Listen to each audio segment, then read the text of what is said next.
Hi folks, I'm Dr. Boer. I'll be presenting on the physical effects of stress on your body. I know that in this seminar that you're attending, this symposium, what you're really covering a lot is the spiritual and mental aspects of it.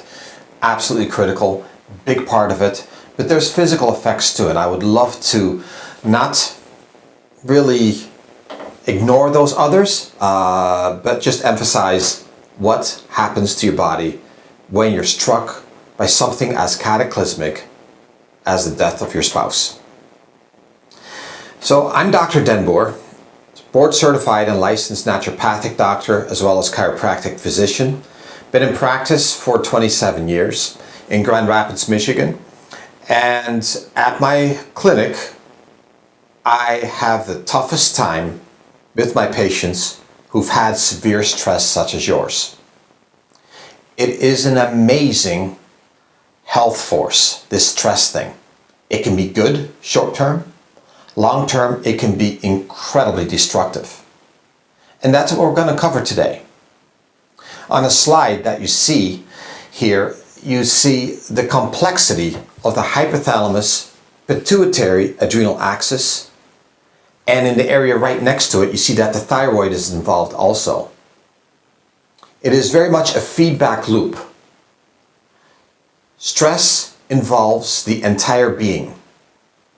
And long-term stress, as severe as yours, can have cataclysmic effect on the entire body, resulting in a multi-system failure.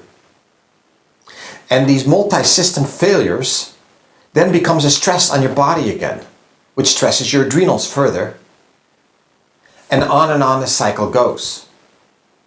So there has to be very much a positive way forward physically in order for you to heal mentally, physically, and spiritually. They are all so interconnected. So what happens with stress? Well, there's just acute stress.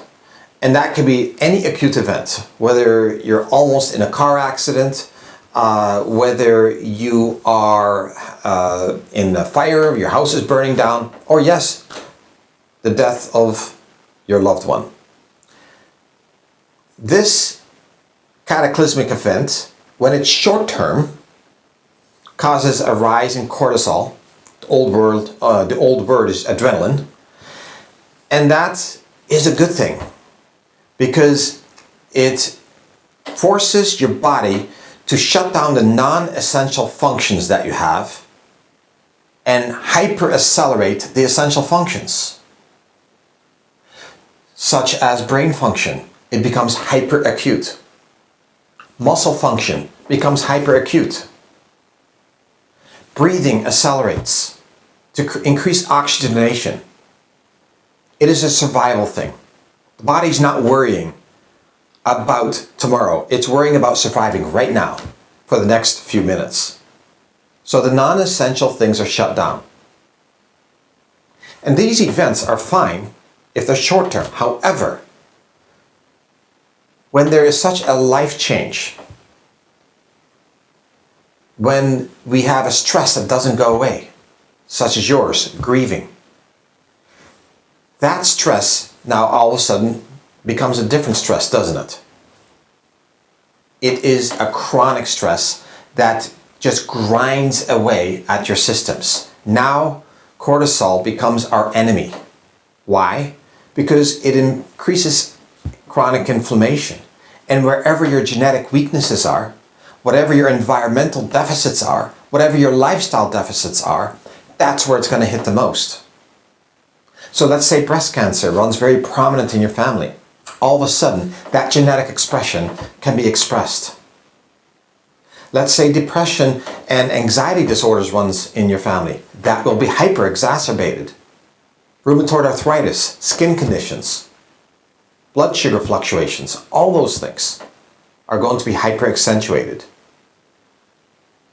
Another thing that happens when you're under acute and then chronic stress is that you get dysregulation of sugar levels. Now, Most Americans, as you know, already have issues with it. In fact, that problem has become so severe that 1/3 of our teenagers are now pre-diabetic. So it's safe to assume that a lot of us have some issues with this. It becomes hyper-accentuated with grieving, with chronic stress. So this sugar fluctuation that occurs now starts affecting the brain, affecting mood, affecting energy, and affecting weight. All these things now become an additional stressor on your adrenals, doesn't it? And that will just exacerbate the system that goes around and around. This hyperglycemia, as we will call it, also causes nocturnal disturbances, how you sleep. Have you noticed that you're starting to wake up between 2, 3, or 4 o'clock and then have trouble falling back asleep again? What that is blood sugar levels dropping in the middle of the night because your adrenals can't quite hold it. And then the brain wakes up and you're in an aroused state, you're ready to go. That's it for sleep. Now sleep deprivation becomes a problem because 2 hours of missed sleep in a night causes a depression of your immune system by 30%. And your immune system is responsible again for inflammation as well as fighting off disease. And then that again becomes a stressor. This lack of sleep also affects moods and memory. So as you can tell, this becomes a multi-system failure. Lack of sleep, lack of sugar regulation, increased inflammation. Those are the big ones that we need to start addressing for the adrenals to come back on their own. So, to sum things up, the results of your stress is inflammation, sleep cycle disturbance, sugar dysregulation, and the mental and emotional effects. So let's cover inflammation and what it all does. Let's cover that one more time. After we've gone through these various things, we will come up with a game plan on how to remove these stressors from your body so more complete healing can take place. Inflammation, multi-system, as I mentioned earlier. It will affect your skin. So some of us will get eczema, will get dermatitis, which is inflammation of the skin, psoriasis, unexplained rashes, and general deterioration of the skin. Have you noticed that you have increased fine wrinkling and sagging of the skin? That is very much oxidative stress due to stress. So the skin is a very important marker for your overall health. It also, when I evaluate a patient, I look at the skin closely because in a weird way, I'm looking at what gut health is also. The gut wall is reflected on the skin. And the gut is 70 to 80% of your immune system. Thus, when you are inflamed, a lot of it actually originates in the gut. The gut becomes leaky when you're under stress, any stress. So even if, say, you're overtraining, I'm doing a total different stress at this point, obviously, you will have leakiness of the gut, which is why when a professional athlete competes, they have a hard time eating because it will result in GI disturbances. Imagine that you're over-competing all the time. So you have leaky gut all the time. And with leaky gut syndrome, your body doesn't filter out the food as well as it could. Undigested food particles and abnormally digested food particles now have more free access into your bloodstream, which then goes systemic, wreaking havoc wherever it goes. An inflammatory response, an autoantibody response. You get food sensitivities, food allergies even, intolerances to food. Foods that used to be okay now are not. And those foods that are now not okay for you can cross the blood-brain barrier and start having an effect there, cause brain inflammation. hence brain fog, depression, anxiety. Autoimmune diseases are very much on the rise also when you're under stress like yours. And that is because the gut is inflamed, and more than 90% of autoimmune diseases can trace origins to gut dysfunction.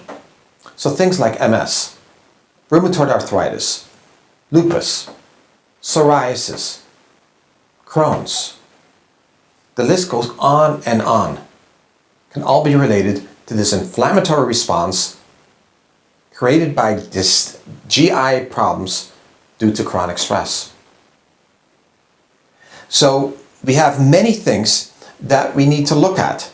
This chronic stress can also affect your musculoskeletal system. Chronic low back pain is not uncommon because the back, the spine, has nerves going everywhere, doesn't it? So it's kind of a driving force neurologically. So if something is really irritated inside, it'll irritate that nerve. So if the adrenals are chronically stressed, the adrenals originate right from this area here, right above the kidneys. And that is the area that often starts aching when you're under chronic stress, hence the low back issues. When the low back goes, everything seems to go because it affects the upper back, the neck, right, and the legs, organs inside.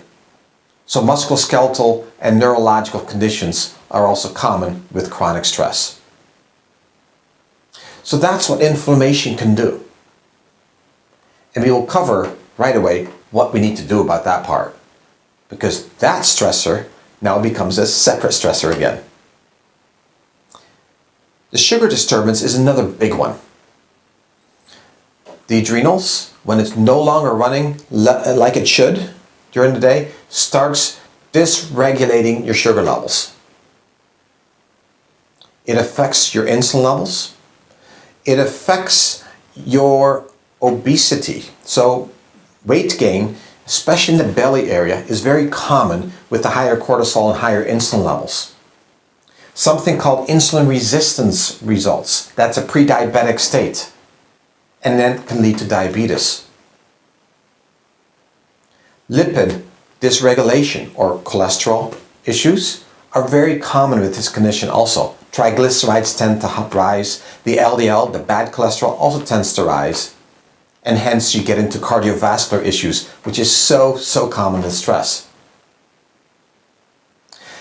The other factor that we need to really look at is the sleep cycle disturbance. My findings with my patients is if I don't get them sleeping well, they really have a hard time recovering. So sleep is so critical. And what happens is, again, like I said earlier, you get woken up by low blood sugar levels. And also, there's one other factor, and that is when the adrenals are under chronic stress, your cortisol levels do not drop at night like they're supposed to. And that's the trigger for melatonin to be released, which then affects our sleep. So when that doesn't happen, you have that restless sleep. You just don't rest fitfully, you wake up tired.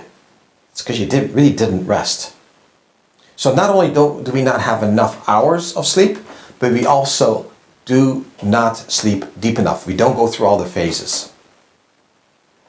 And then the last thing I want to discuss is, of course, the anxiety / mood / depression disorders that results from stress.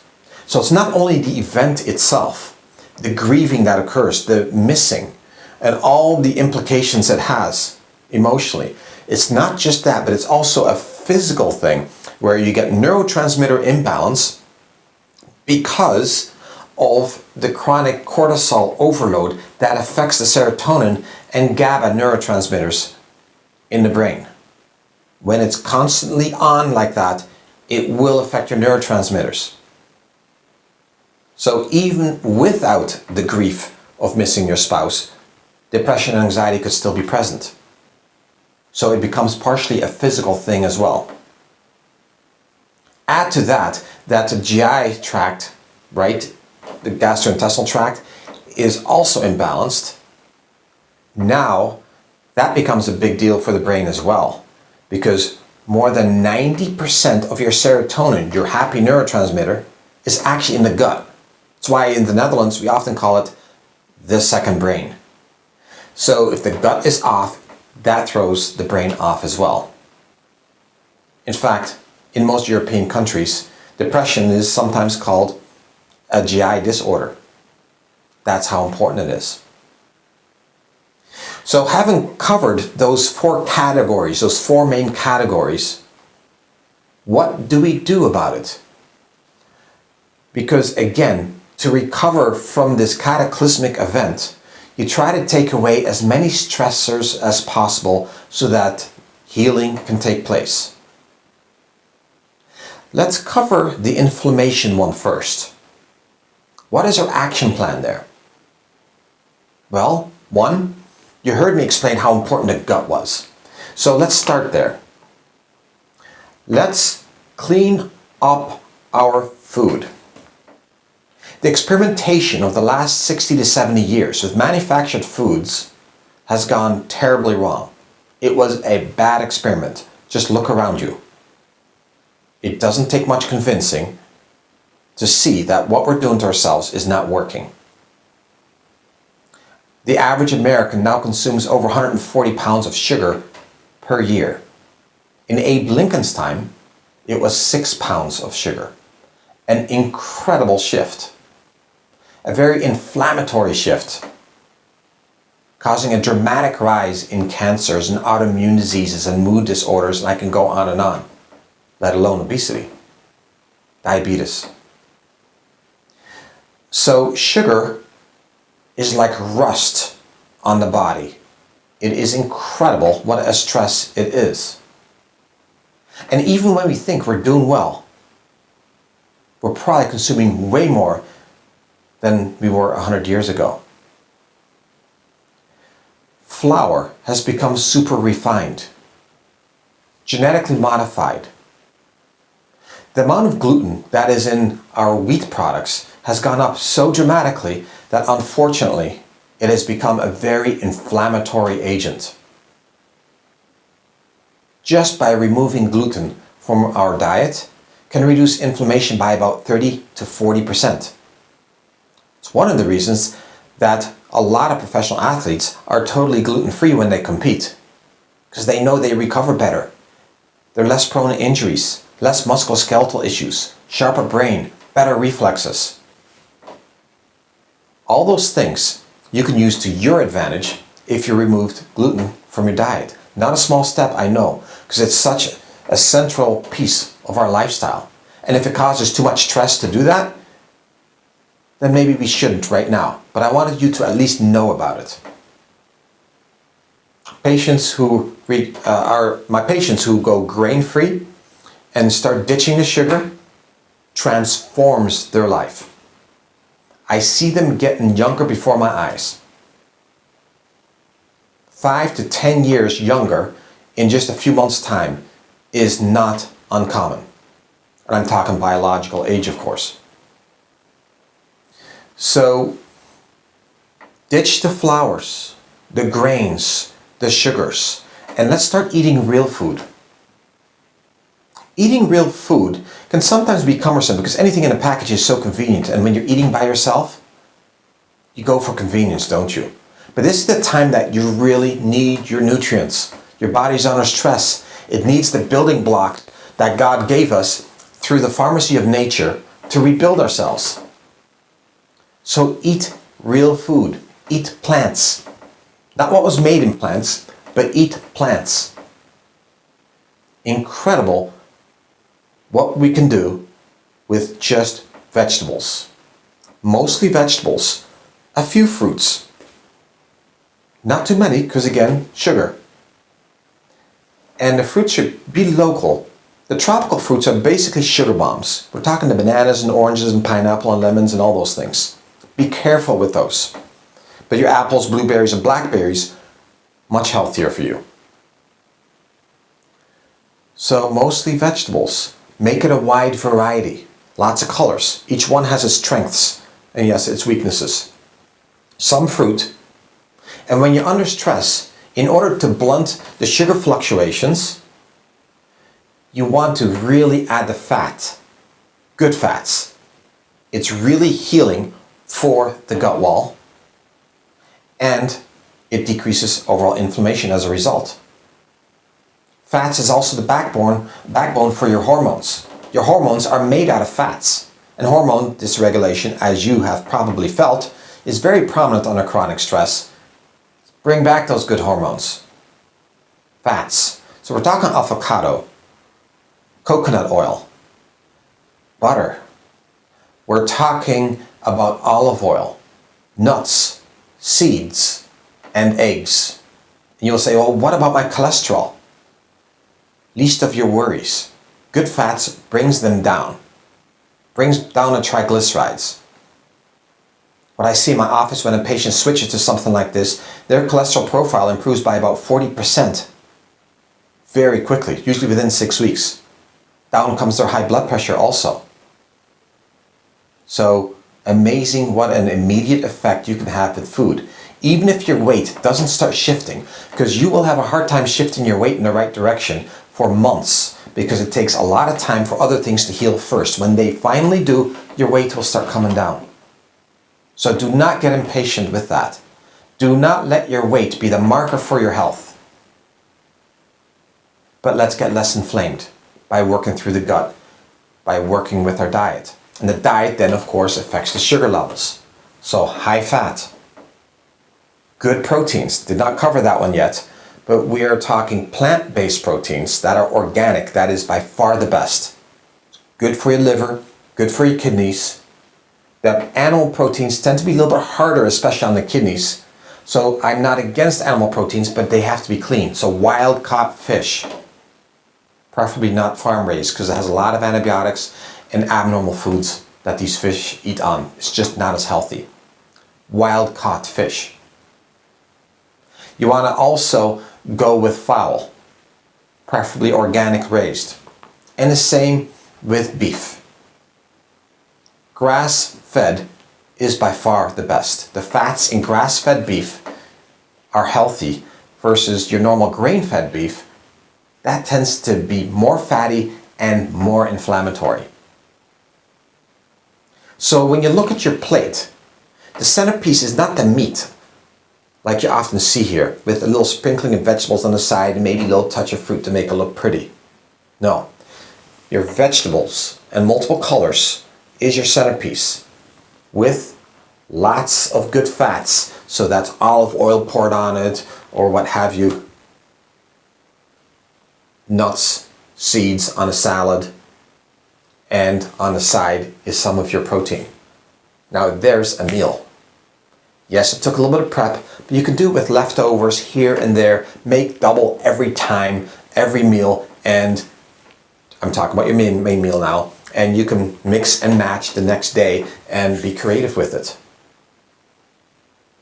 Make sure that when you're eating, you're truly eating. I know mealtime is difficult when there is a missing person in that chair. It is very difficult. But you have to create mealtime. Eating on a run causes indigestion, thus inflammation, and sugar dysregulation. And when we do that, we're also affecting our sleep cycle, aren't we? That regenerative thing. So restoring the sleep cycle, you have to go into a rhythm. Do not disrupt your going to bed time and getting up time by more than an hour. Always be approximately the same. The hour before bed, it is imperative to not eat too much. If you do want something to eat, a baked apple has been proven to be by far the best because it's slow release of sugar through the night so that you sleep better. And it feeds the good bacteria, digestive bacteria in your gut slowly. Applesauce doesn't seem to work as well. Baked apple, make 6 of them at a time. So that is your before bed snack if you need one. Another thing that is a must do is no blue screen an hour before you go to bed. So no TV or computer. It seems to disrupt melatonin and other hormones needed for good sleep. Reading a book in low light is by far the best. Make sure lights go off. Make sure your bedroom is completely dark. That you don't have electronic devices next to you. The electronics seem to have a difficult effect on the brain that disrupts sleep. So keep them away and keep light away. If you have to go to the bathroom, try to have a very dim night light. Do not switch on the light. You've just disrupted that whole sleep cycle. Very important. Mild exercise after a meal, like a 10-minute walk, can also improve sugar regulation and thus improve sleep, while helping many other things too, such as obesity and pre-diabetes and cholesterol and all those things. 10-minute walk after a meal improves sugar regulation by 50% for 5 hours. Incredible. Try making a walk after each meal a habit. It's just part of mealtime, something you do. And you know, when something becomes a habit, it's not willpower, it's just something you do. Your key to recovery is to create as many habits as possible. Not something you do with willpower, because that requires stress. And I don't want you to stress. I want you to have good habits in place so that we have smooth sailing to full recovery. It's a critical deal. And yes, it takes some willpower to institute change, but I'm hoping that once you're there, it's cruising and you want to do it. Exercise needs to be addressed as well. Exercise, everyone knows it's good for you, but naturally we don't really want to do it. So I'm sneaking it in with that 10-minute walk I just discussed. But there's got to be some form of exercise that you enjoy. Engage in it. Create community with it. Whatever it is. If it's walking together with other people, making community time that way, or playing tennis, or the list goes on and on and on. I have found my patients who exercise outside, rain or shine, winter, summer, doesn't matter. They're out there a half hour to an hour a day. Incredible the difference in moods, incredible the difference in energy, how well they sleep, and how well their immune system functions. It's something I can't give to my patients, so I plead with them. I try to badger them, twist their arm a little bit to get them outside. One thing that I've noticed immigrating from Europe to here is that Americans hide in the winter. It's like, where'd they all go? They should be outside. No, maybe winter's not your favorite time. Doesn't matter. It has its own beauty. You've got to be outside. Rain, shine, cold or warm. Critical factor, and one that could change your recovery trajectory. So there's a lot of things that I'm covering here. A lot of things to think about.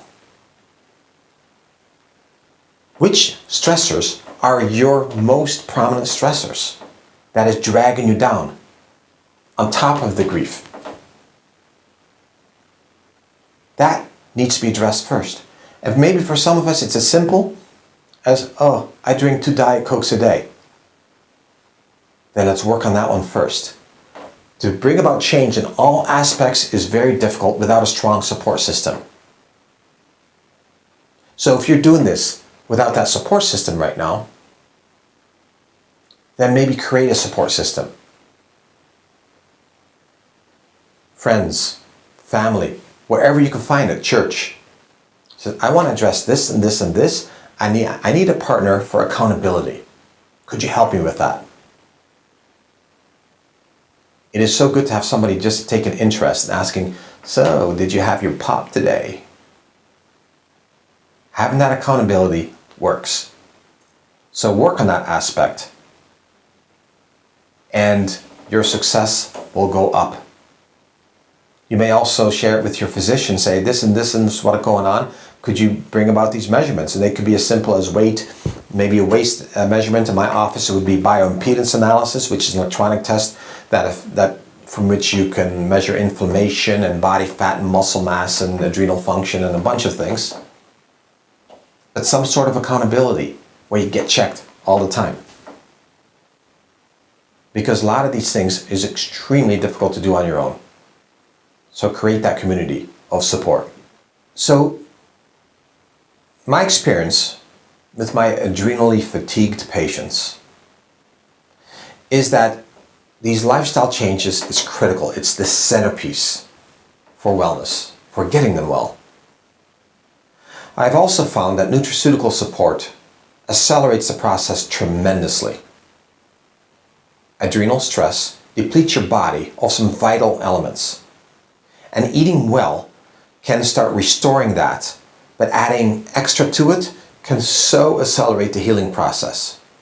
For instance, when you're under stress like you've had, magnesium becomes deficient in almost everyone. So I almost always recommend magnesium in a very absorbable form. Try to find magnesium glycinate. Magnesium glycinate is 6 times as absorbable, therefore 6 times as effective, without gut disturbance. Regular magnesium can disturb the gut. So I recommend magnesium glycinate. I also recommend the herb Ashwagandha. It's a real regulator for cortisol levels that go up and down a lot, and it seems to make a huge difference for my patients. Some of my patients, I will give a little bit of DHEA. All of this in pharmaceutical quality, of course. You do not want to get this out of a big box store because most of those came from places that we have no quality control. We don't know what we're getting. On average, inside the bottle is maybe 10% what's on the label, plus other things that we don't even know about. It's a big problem. So pharmaceutical grade, gotten through a physician or your pharmacist is what you need to do. DHEA is a hormone that I often give that will counter the bad effects of cortisol. So if somebody's out of control, I'll give them a little DHEA just to balance the cortisol levels again. Ashwagandha is another regulator that way. Ginseng can also bring back some of the energy that's lost, just a total adrenal fatigue. B vitamins are often soaked up with chronic stress, especially folate and B12. So supplementing with those becomes very critical for my patient's recovery. The B12 is hard to absorb, so either shots or B12 with Intrinsic Factor. That's a digestive-like enzyme that helps B12 cross the gut blood barrier and goes into your bloodstream and has a profound stabilizing effect on your brain. So those are some very powerful key nutrients that we utilize in our office in order to support adrenals. You can always find more information on these types of products on our website and examples so that you can go around and try to find something similar. Nutraceutical support accelerates the process about 4-fold. So very important topic. That's not the reason that I'm talking to you here, but I thought I would do you a disservice if I didn't mention it. The last, but absolutely not least, thing that I will mention is help with your sleep cycle. Sleep is a funny thing. Once it gets disrupted, even when the disruptor goes away, it seems like you're still not sleeping. Besides the baked apple and some of those habits that I've talked about, so sleep hygiene we'll call that, I often use a product called Kavanace with a K to restore sleep. I will give a patient 2 about an hour after supper and 2 right before bed, and it is shocking how much better they sleep. And that starts the whole process of recovery. Because without sleep, my patients don't feel like exercising. They don't feel like having a good meal because they don't have the energy to prepare it. They don't feel like being around people. They feel antisocial because it takes effort to socialize. Their immune system goes down, so they become sick more often. Their degeneration of degenerative processes, whatever they're dealing with, is accelerated due to lack of sleep. So my task number 1 with my patients that are adrenally challenged is to get them sleeping. And then we build from there. So that might be your starting point. It's rebuilding sleep. Make a list of all your challenges that are stressing your adrenals, and then let's branch out from there. I wish you well in your journey of recovery. I wish you many blessings, and I hope that things go well for you on a physical basis as well, so that it can feed you emotionally and spiritually. Thanks for paying attention, and God bless.